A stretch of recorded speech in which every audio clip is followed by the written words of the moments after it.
임차인의 대항력은 보증금을 보장받을 수 있는 권리다. 대항력 있는 임차인은 선택권이 있습니다. 누구한테 받을까 고민을 할 수 있다는 얘기예요. 첫 번째로 법원에서 그냥 배당으로 돈을 받을까? 그러면 배당 요구를 하면 되는 거죠. 아니면 난 그냥 배당 요구하지 않고 법원에서 안 받고 낙찰자한테 받을래. 이렇게 할 수 있죠. 아니면 법원에서 받고 법원에서 다 돌려받지 못한 잔액이 남으면 그건 낙찰자한테서 받을래. 이렇게 할 수도 있죠. 어떤 방법이든 대항력이 있는 임차인은 돈을 돌려받을 수 있다.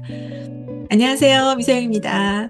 파트 4 임차인 분석, 임차인을 알면 실패하지 않아요 라는 주제로 오늘 찾아왔습니다. 파트 3에서는 등기부등본으로 권리 분석하는 방법을 배웠죠. 그 내용 어떠셨나요? 좀 이해가 많이 되시나요? 오늘 이제 임차인에 관련된 내용을 같이 공부해 보도록 하겠습니다. 주택에서 임차인만 알면 거의 다 해결됐다라고 봐도 돼요. 임차인의 보증금만 해결이 되면은 경매에서 커다랗게 문제되진 않거든요. 경매 물건에 살고 있는 임차인은 어떻게 될까? 이 주제로 던졌는데 어떤 생각이 드세요? 일반적으로 임차인들이 보증금을 못 받아가는 경우가 있을까요? 거의 대부분 보증금을 다 돌려받습니다.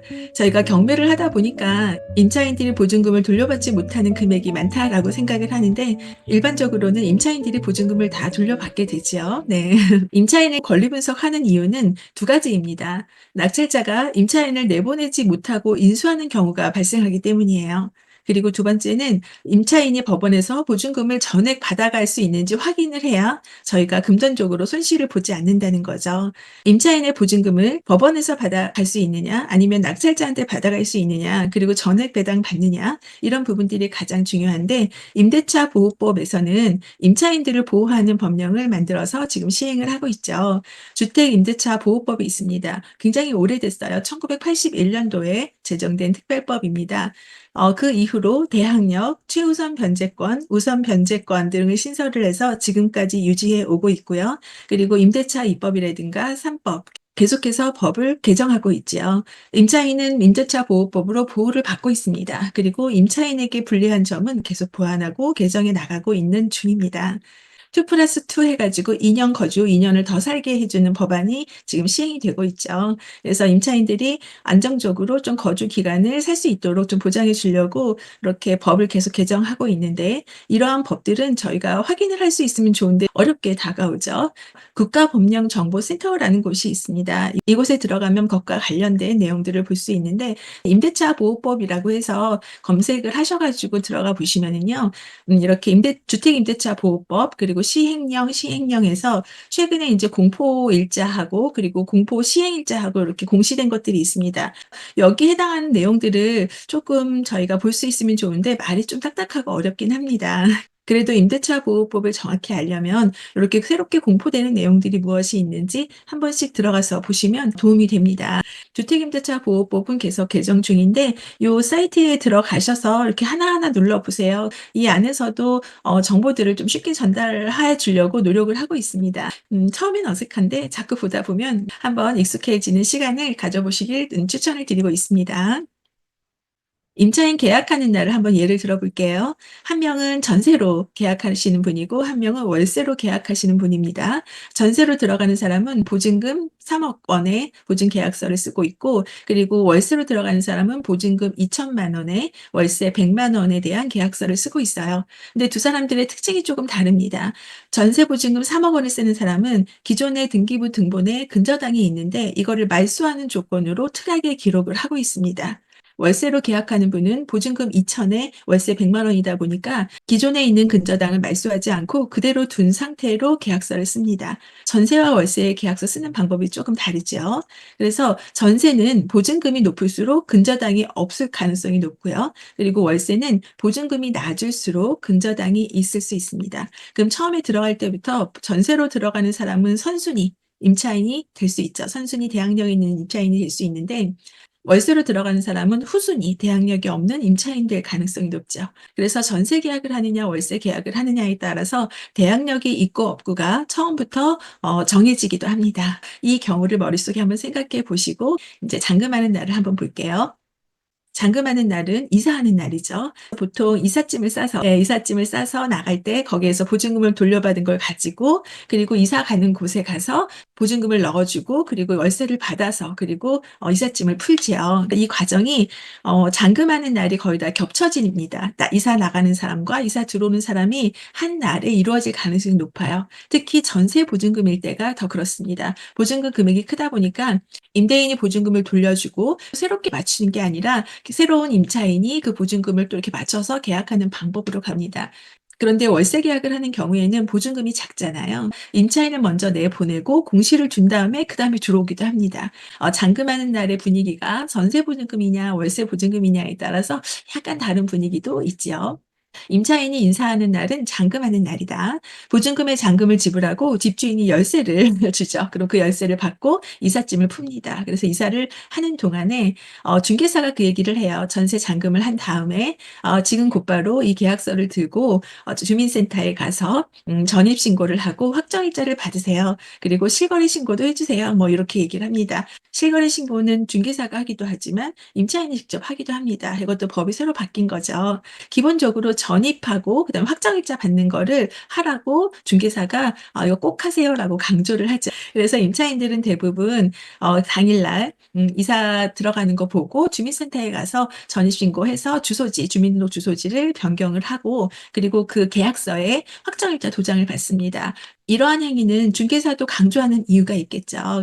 특별한 이유가 없는 한 이 과정을 거치게 됩니다. 이 과정을 거치면 임차인에게 생기는 힘이 있습니다.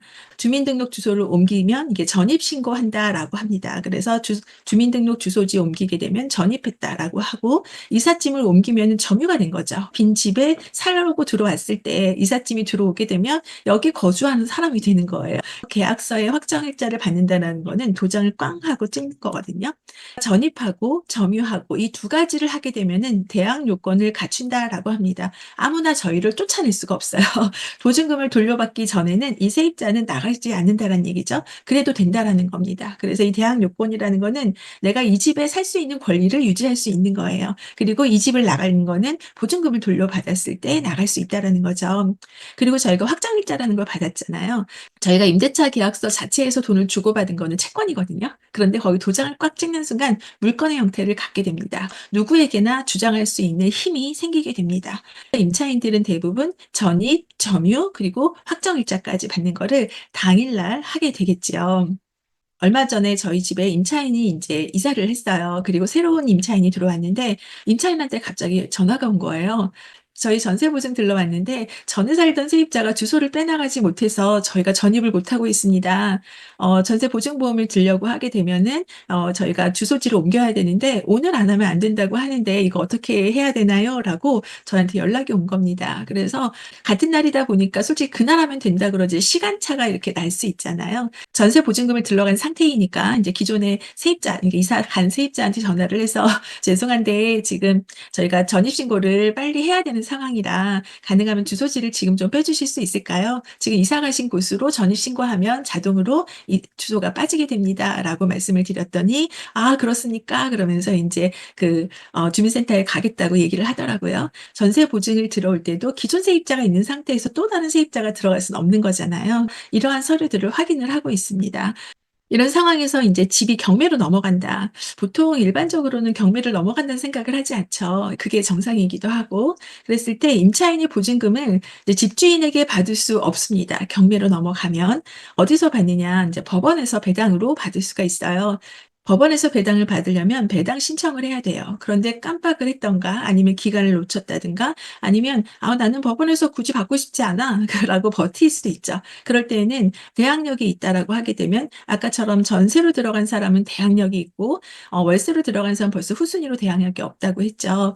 전세로 들어간 사람은 "아 나는 싫어. 법원에 가서 배당 안 받을 거야."라고 하게 되면은 그거는 낙찰자에게 받을 수 있습니다. 그러니까 법원에 굳이 신고하지 않더라도 낙찰자한테 받을 수 있는데 월세로 계약한 사람의 얘기가 조금 다르죠. 월세로 계약한 사람은 후순위라고 했죠. 대항력이 없습니다. 그래서 법원에 배당 신청을 하지 않으면은 돈을 받을 일이 없어요. 집주인한테도 못 받는다고 했죠.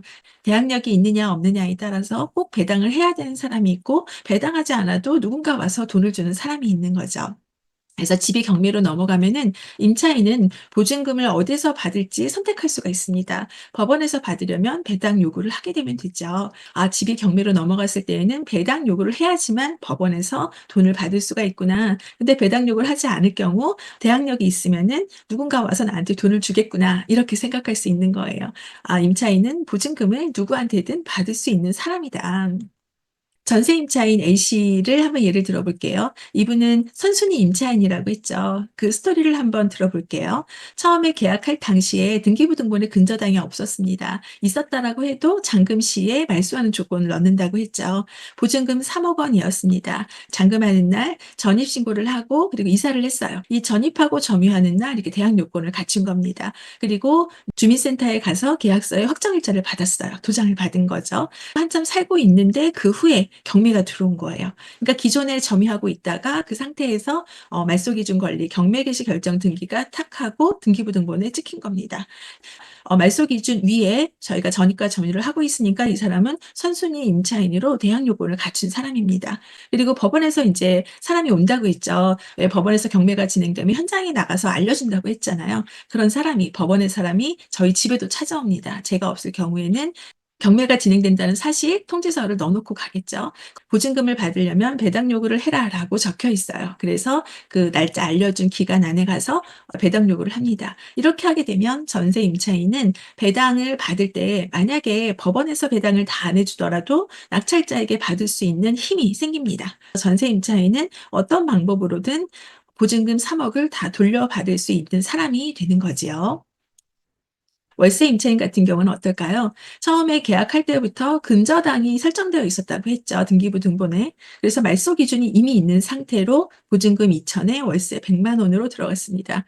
그리고 그 이후는 전세 임차인과 똑같은 절차를 밟았어요. 전입하고 점유를 한 다음에 그리고 계약서에 도장을 받아서 확정일자를 받고 그리고 나서 살고 있는데 경매가 들어온 겁니다. 이렇게 들어왔을 때 이 진행이 되더라도 이미 처음부터 근저당이 설정된 집을 들어갔기 때문에 이 사람은 후순위 임차인이 되고 대항 요건을 갖췄지만 실제로 대항력은 없다라는 겁니다. 이 말소 기준 앞에 있어야 되기 때문에. 그래서 이 기준으로 봤을 때에는 일단 후순위 임차인이다. 아까 전세 임차인 같은 경우에는 선순위 임차인이었다. 이렇게 보시죠. 그리고 법원에서 알려준 대로 배당 요구하고 돌려받을 때까지 거기서 살게 이렇게 됩니다. 그 대신에 인제 이 말소 기준보다 후순위에 있다 보니까 보증금 2천만 원을 다 받을 수 있는지 확인을 해야 되겠죠. 네. 임차인의 입장에서 다시 한번 볼게요. 임차인은 임대차 계약을 체결을 하고 그리고 잔금하는 날 전입신고하고 확정일자를 받습니다. 요즘에 전세 보증금 많이 들죠. 그래서 전세 보증금에 가입하고 만약에 만기가 되었는데 임대인이 돈을 돌려주지 않으면 전세 보증보험 든 걸로 먼저 보증금을 돌려받고 그리고 나갈 수가 있어요. 그리고 만약에 경매가 진행이 됐는데 소유자가 돈을 돌려주지 않는 거잖아요. 이럴 때는 법원에서 보증금을 또 받고 나갈 수 있는 사람입니다. 임차인의 입장에서는 돈을 다 돌려받는 게 기본이죠. 근데 여기에서 내가 선순위이냐 후순위이냐에 따라서 그 위치가 달라지고 받을 수 있는 돈이 또 달라진다는 겁니다. 임차인의 입장에서는 주민센터에 가서 전입신고하고 확정일자만 받으면은 나중에 경매까지 넘어가서 경매에 배당 요구까지 하게 되면 대부분은 보증금을 돌려받는 사람이다. 이렇게 볼 수 있습니다. 임차인이란 임대인의 집에 돈을 내고 빌려 쓰고 있는 사람을 얘기를 하는 거죠. 그럼 임대인의 입장에서는 어떨까요? 임대인은 계약하는 당시에 만약에 특약 조건이 있다 그러면은 잔금하면서 말소를 합니다. 근저당 말소 조건이 있다 그러면 잔금할 때 보증금을 받아서 그다음에 말소를 하는 거죠. 임대사업자로 등록되어 있는 사람은 보증보험을 또 가입을 해야 돼요. 이게 의무입니다. 인제 의무를 다하고 그리고 임차인이 살고 있다가 임대 기간이 만료가 되면 보증금을 돌려줍니다. 이게 인제 임대인의 의무이고 입장인 거죠. 임대인은 임차인에게 돈을 받고 집을 빌려준 사람입니다. 그래서 임차인과 임대인이 특별한 이유가 없는 한 그렇게 만날 일도 없고 계약하고 잔금하는 날 보게 되는 거죠. 근데 저희가 인제 경매로 넘어온 물건을 입찰자의 입장에서 바라보는 거는 임차인이 대항력이 있는지가 굉장히 중요합니다. 그래서 보증금을 법원에서 전액 배당받는지 확인하는 게 두 번째입니다. 만약에 여기서 전액 배당받지 못하면 아까처럼 말소 기준보다 위에 있는 선순위에 있는 사람은 대항력과 우선 변제권을 갖게 되면 보증금을 돌려받을 수 있게 되겠죠. 그래서 만약에 임차인이 법원에 배당 요구를 하지 않았다. 그러면은 어떻게 돼요? 보증금을 법원에서 받지 않겠다라는 거죠. 그러면 낙찰자가 전부 다 인수해야 되는 겁니다. 이렇게 되면 입찰자 입장에서 어때요? 낙찰 이후에 임차인의 보증금을 내가 돌려줘야 되는지 아니면 법원에서 돌려줘야 되는지 그 상황만 체크하면 돼요. 결국에는 내가 이 보증금을 인수할 사항이 있는지 없는지를 체크하는 것. 그게 입찰자의 입장입니다. 그래서 임차인 분석은 보증금을 다 돌려줄 수 있느냐 아니면 내가 줘야 하느냐 이거를 확인하는 작업이라고 보시면 됩니다. 임대차 기간이 만기가 되면은 임대인이나 임차인이나 이사를 갈지 안 갈지에 대한 의사통보를 해 줘야 합니다. 기본적으로 임대인은 임대차 기간 만료 6개월에서 2개월까지 그 사이에 연락을 해야 되고 임차인은 최소 2개월 전에 통지를 해 줘야 합니다. 그래서 만약 그 기간 안에 임대인과 임차인이 서로 얘기를 하지 않는다라고 하게 되면은 묵시적으로 갱신이 됩니다. 그럼 묵시적 갱신은 전 임대차 계약 내용과 동일하게 계약이 갱신이 되는 거다라고 보시면 되죠. 묵시적 갱신은 임차인의 입장과 임대인의 입장에서 좀 다르긴 한데요. 만약에 역전세가 나고 있는 상황이다. 그러면 임대인은 '묵시적 갱신으로 그냥 연장이 되면 좋겠다.' 이렇게 생각을 하게 될 거고 만약에 임차인의 입장에서는 전세금이 계속 오르고 있어요. 그러면은 '묵시적 갱신으로 그냥 2년 더 유지하면 좋겠다.' 이런 생각을 하겠죠. 전세금이 오르고 내리느냐에 따라서 임대인과 임차인의 생각이 조금 다릅니다. 이게 한 사람이 일부러 묵시적으로 가는 경우는 없는 것 같아요. 그래서 묵시적 갱신이 일어날 거라고 막 기대하는 것보다는 정확히 그다음에 인제 계속 살 건지 아닌지 의사를 먼저 물어보고 그 이후에 일정을 계획하는 것이 조금 더 현명한 방법이겠죠. 묵시적 갱신이라는 것이 있다. 그리고 최근에 가장 많이 임차인들이 하고 있는 게 임차권 등기 명령 제도입니다. 역전세일 경우도 있고 어떤 개인의 특정한 그 이유에 따라서 보증금이 만기 때 돌려받지 못한 임차인들이 먼저 임차권 등기를 하고 이사를 가는 그런 현상들이 좀 나타나고 있죠. 선순위 임차인으로서 그 보증금을 돌려받기 위한 조건 중에 하나는 그 집에 계속 점유를 하고 있어야 돼요. 계속 살고 있어야 하는데 만기가 됐는데 나는 새로운 집에 분양을 받아서 입주를 해야 되는데 돈을 돌려받지 못하고 있고 이렇게 되면 굉장히 힘든 상황이 될 수 있지요. 그래서 전세 계약을 한 사람이 전세 보증보험을 들었다라고 가정하게 되면 만기가 됐을 때 임대인에서 먼저 받지 못한다고 하게 되면 보증보험에서 보증금을 먼저 돌려받고 나갑니다. 돌려받지 못한 보증금은 보증보험에서 이제 임대인한테 들어오는 거죠. 그래서 경매가 많이 진행이 되죠. 임대차 기간이 끝났는데도 임대인이 보증금을 돌려주지 않을 때에는 임차인이 법원에 신청해서 임차권을 단독으로 등기할 수 있습니다. 등기부 등본에 임차인 누구누구누구 이름을 올리고 임차 기간 보증금 얼마 요런 내용들을 등기부 등본상에 기재를 해 놓는다라는 거죠. 이게 임차권 등기 명령 제도입니다. 그래서 임차권 등기 명령은 임차권 등기 신청 전에 대항력과 우선 변제권을 상실하지 않고 그대로 유지를 해야 됩니다. 말이 좀 어렵긴 하지만 결국에는 주소지를 빼지 않고 살고 있어야 된다는 얘기예요. 이걸 계속 유지해야지 혹시라도 이사를 가 버리거나 주소지를 빼 버리면 안 된다는 거죠. 그래서 만약에 임차권 등기를 하잖아요. 그러면은 신청만 해 놓고 빼면 안 되죠. 등기부 등본상에 임차권 등기라고 딱 기록이 된 상태를 확인하고 그리고 주소를 빼야 됩니다. 임차권 등기 명령은 이사를 가더라도 앞전에 유지했던 그 대항 요건을 그대로 가져갈 수 있는 힘을 갖게 된다. 이렇게 보시면 됩니다. 그래서 임차권 등기 절차는 계약 기간이 우선 만료가 돼야 돼요. 계약 기간 전에 나갈 수는 없습니다. 그래서 계약 기간이 만료가 됐는데 보증금을 돌려받지 못했을 때 그때 임차권 등기 명령 신청을 하게 됩니다. 신청을 하게 되면 맨 마지막에 건물등기부에 임차권 등기 기재가 되죠. 그래서 계약 기간이 만료되었을 때 이제 내용 증명을 보내냐 아니냐 이 부분도 있는데 만약에 인제 서로 고지가 안 됐다라고 하게 되면은 내용 증명을 보내서 계약 해지 통보했다라는 내용을 증명을 갖고 있는 것도 하나의 방법입니다. 임차권 등기를 해서 넘어온 경매 물건이 어마무시하게 많습니다. 네. 예전에는 전세보증 보험을 들지 않을 때에는 그 임대인이 돈을 돌려줄 때까지 거의 살았잖아요. 근데 인제 전세보증보험이라는 제도가 생긴 다음에는 임차인도 돈을 먼저 받아서 나갈 수 있는 그런 제도가 마련이 된 거다 이렇게 보시면 될 것 같습니다. 임차인의 대항력은 보증금을 보장받을 수 있는 권리다. 네, 임차인의 대항력이 굉장히 중요하죠.